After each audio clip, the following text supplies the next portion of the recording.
Olá, minhas criaturas curiosas, bem-vindos ao meu cantinho da sabedoria milenar, onde as sombras se encontram com a luz e os segredos mais sombrios da humanidade vêm à tona.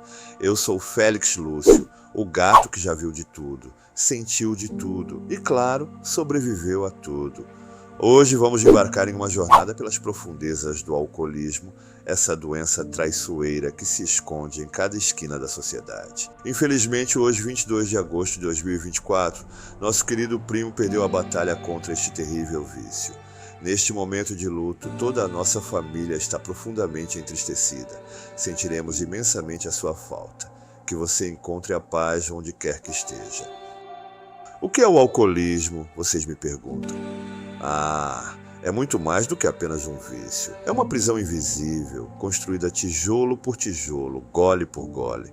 É um monstro que se alimenta das fraquezas humanas, das dores não resolvidas e dos demônios internos. Mas não se preocupem, estou aqui para guiá-los por essa jornada.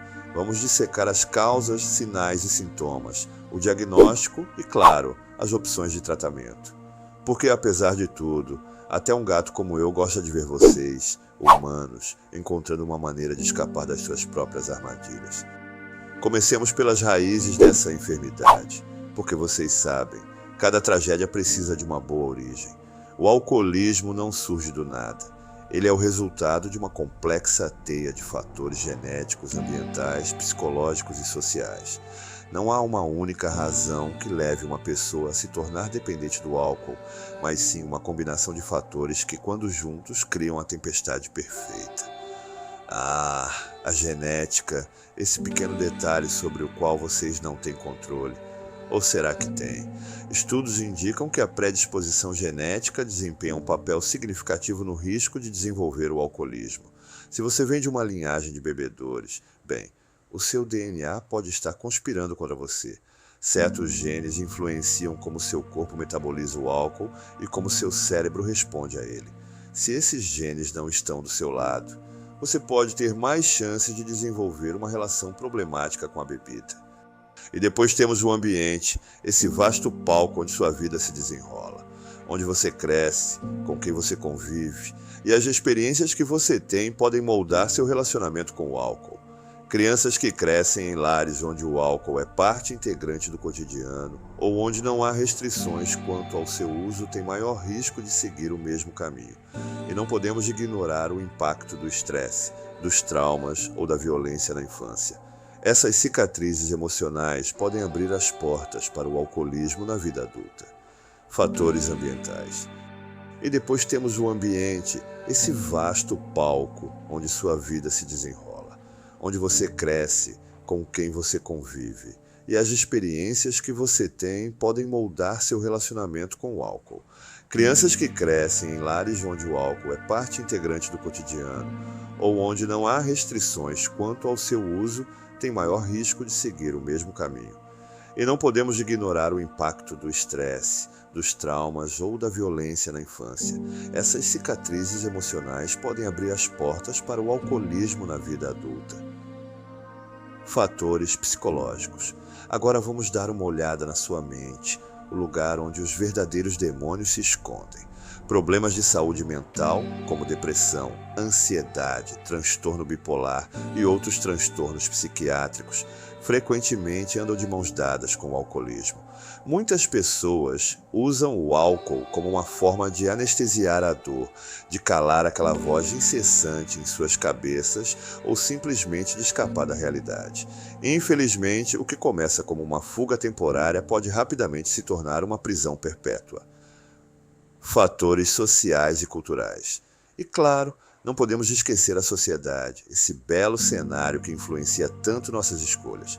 A pressão social e as normas culturais em torno do consumo de álcool são poderosas. Em algumas culturas, beber é quase um rito de passagem, uma expectativa social.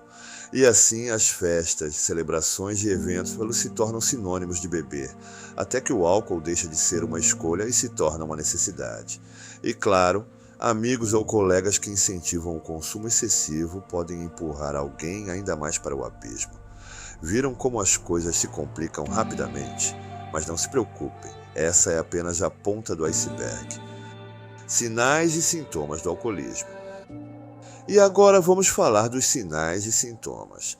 Ah, sim, porque o alcoolismo não é um convidado discreto. Ele faz questão de se anunciar, embora muitas vezes de forma sutil, quase imperceptível, até que seja tarde demais. Desejo incontrolável de beber. Primeiro temos o desejo incontrolável. Ah, esse velho conhecido. Quando o álcool começa a dominar seus pensamentos, quando você sente uma necessidade quase obsessiva de beber, a ponto de não conseguir se concentrar em mais nada, é porque o alcoolismo já está à espreita. Esse desejo pode parecer inofensivo no início, mas acredite em mim, ele é o início de uma descida íngreme. Perda de controle. E o que vem a seguir? A perda de controle. Você começa com uma simples promessa de beber moderadamente, mas antes que perceba, já ultrapassou todos os limites. Um gole leva a outro e outro, até que a noite vira um borrão. Mesmo quando você decide parar, simplesmente não consegue. E esse, meus caros, é um dos sinais mais traiçoeiros de que o vício está tomando conta. Tolerância aumentada. E claro, não podemos esquecer da tolerância aumentada. No começo, uma dose de álcool era suficiente para te fazer sentir bem, mas com o tempo, seu corpo começa a exigir mais e mais para alcançar o mesmo efeito. Isso leva ao consumo de quantidades cada vez maiores de álcool, o que por sua vez aumenta o risco de danos à saúde e, claro, fortalece a dependência. Sintomas de abstinência. Mas não pense que é fácil simplesmente parar. Quando você tenta, seu corpo reage com uma série de sintomas desagradáveis conhecidos como abstinência: tremores, sudorese, náuseas, ansiedade, irritabilidade. E em casos mais graves, convulsões e delírio tremens. Esses sintomas podem ser tão intensos que a única maneira de aliviá-los é voltar a beber. E assim, o ciclo vicioso continua. Negligência e responsabilidade. Outro sinal claro é a negligência de responsabilidade. Quando o álcool se torna a prioridade, tudo o mais perde importância. Trabalho, família, amigos, tudo passa a ser secundário. Você começa a faltar ao trabalho, a ignorar suas obrigações e antes que perceba, sua vida começa a desmoronar. O alcoolismo não afeta apenas o indivíduo, ele tem um impacto devastador em todas as áreas da vida. Problemas de relacionamento. E os relacionamentos, como eles sofrem. O álcool tem uma maneira de corroer até os laços mais fortes. A pessoa se torna irritável, argumentativa, talvez até violenta. As brigas se tornam frequentes, os amigos se afastam e a família começa a perder a paciência.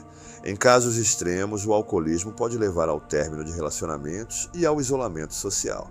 Afinal, quem quer estar perto de alguém que está sempre bêbado ou lidando com os problemas que isso traz? Mudanças de comportamento.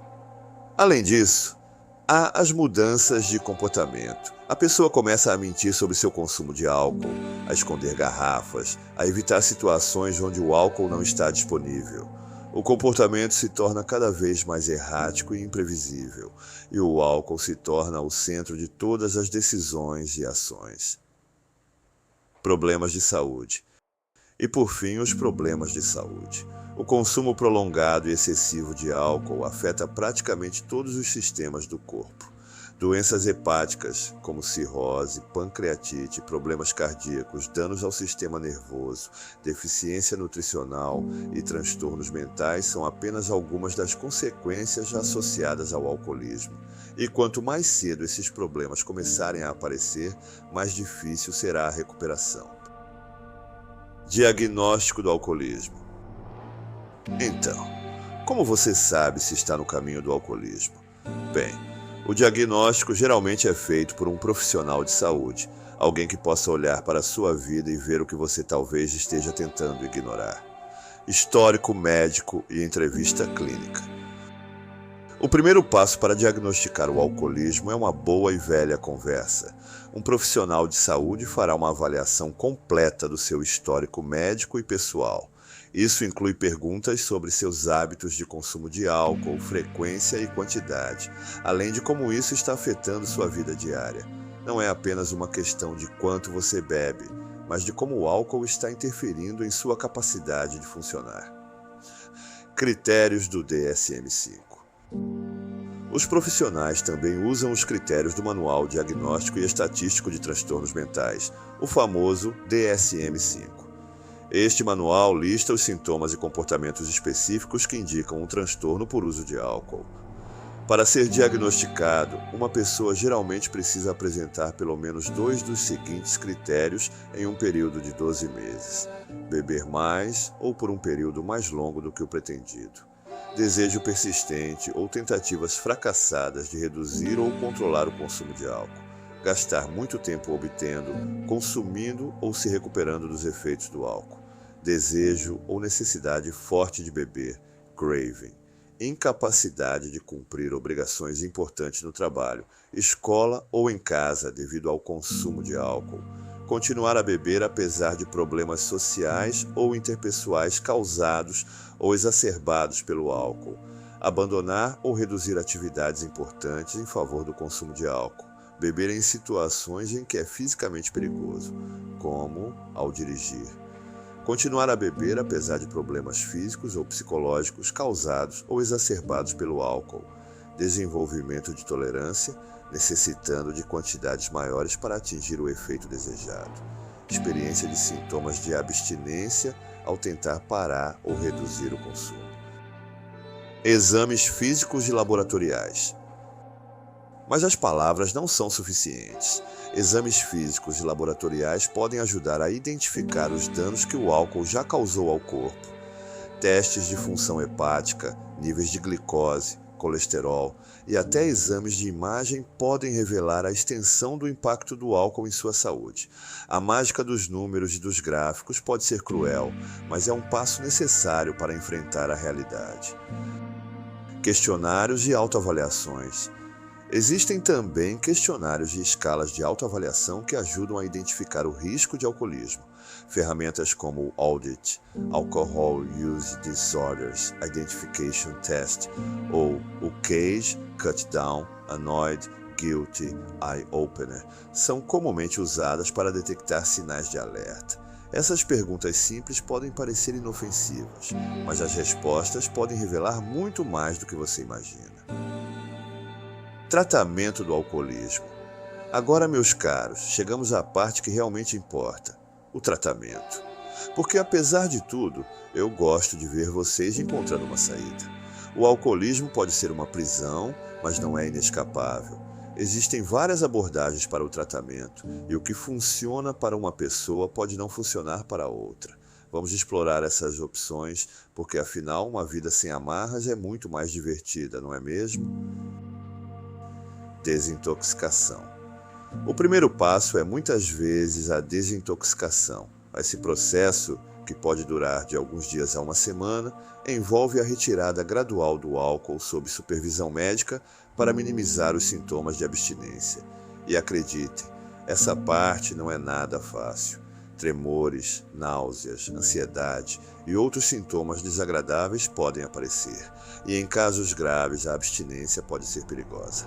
Por isso é fundamental que a desintoxicação seja feita em um ambiente seguro, onde profissionais de saúde possam intervir se necessário. Terapia comportamental. Após a desintoxicação, começa o verdadeiro trabalho: mudar os padrões de pensamento e comportamento que alimentam o vício. A terapia comportamental é uma das abordagens mais eficazes para tratar o alcoolismo. A terapia cognitivo-comportamental, TCC, ajuda os indivíduos a identificar e modificar os pensamentos e comportamentos que levam ao consumo de álcool. Isso envolve aprender novas habilidades de enfrentamento, desenvolver estratégias para lidar com a pressão social e o estresse, e construir uma vida que não gira em torno do álcool. Grupos de apoio. Ninguém precisa lutar sozinho. Grupos de apoio como Alcoólicos Anônimos, AA, oferecem um espaço seguro onde indivíduos em recuperação podem compartilhar suas experiências, aprender uns com os outros e construir uma rede de suporte. O AA é baseado no modelo dos 12 passos, que é mais do que uma série de ações. É um caminho espiritual para a recuperação. Não é para todos, mas para muitos. É uma parte crucial do processo de cura. Medicação. Em alguns casos, a medicação pode ser uma aliada poderosa. Existem medicamentos que ajudam a reduzir os desejos ou que provocam reações físicas desagradáveis ao consumir álcool, desencorajando a bebida. Naltrexona, acamprosato e disulfiram são alguns dos medicamentos comumente usados. Eles não são uma cura milagrosa, mas podem ser um suporte valioso para quem está comprometido em abandonar o vício. Terapia familiar. O alcoolismo não afeta apenas o indivíduo. Ele reverbera em toda a família. A terapia familiar pode ajudar a reparar os relacionamentos danificados, ensinar aos familiares como oferecer apoio sem se tornarem codependentes e criar um ambiente doméstico que promova a recuperação. Essa abordagem é essencial para restaurar a harmonia familiar e garantir que todos estejam na mesma página em termos de expectativas e limites. Reabilitação residencial. Para alguns, o tratamento ambulatorial não é suficiente. Programas de reabilitação residencial oferecem um ambiente estruturado e livre de distrações, onde o indivíduo pode focar totalmente em sua recuperação. Esses programas podem durar de algumas semanas a vários meses, dependendo das necessidades do indivíduo. Eles oferecem uma combinação de terapia, educação sobre o vício, grupos de apoio e atividades que promovem a saúde física e mental. Pós-tratamento e prevenção de recaída. Mas a jornada não termina quando o tratamento formal acaba. A recuperação é um processo contínuo e a prevenção de recaídas é uma parte crucial disso. Isso pode envolver sessões de terapia contínuas, participação regular em grupos de apoio e o desenvolvimento de um plano de ação para lidar com situações de risco. O pós-tratamento também pode incluir mudanças no estilo de vida, como novos hobbies, exercícios físicos e redes sociais positivas que não giram em torno do álcool. Apoio social e estigma. Por último, mas não menos importante, precisamos falar sobre o apoio social e o estigma. Viver com o alcoolismo é difícil, mas pode ser ainda mais desafiador devido ao estigma que ainda envolve essa doença. O apoio da família, amigos e comunidade pode fazer toda a diferença. É claro, a sociedade precisa evoluir para ver o alcoolismo como o que ele realmente é, uma doença e não uma falha de caráter. Então, minhas almas inquietas, essa é a realidade do alcoolismo. Uma realidade dura, sim, mas não sem esperança. O caminho para a recuperação é longo e árduo, mas não impossível. Como gato milenar, eu já vi muitos se perderem, mas também vi muitos encontrarem o caminho de volta. E lembrem-se, vocês não estão sozinhos. Há sempre ajuda disponível, se vocês tiverem a coragem de procurá-la. E por hoje é só. Cuidem-se, evitem as armadilhas do caminho e lembrem-se, eu estarei sempre por aqui, observando e esperando para ver o que vocês farão a seguir. Até a próxima, criaturas da noite.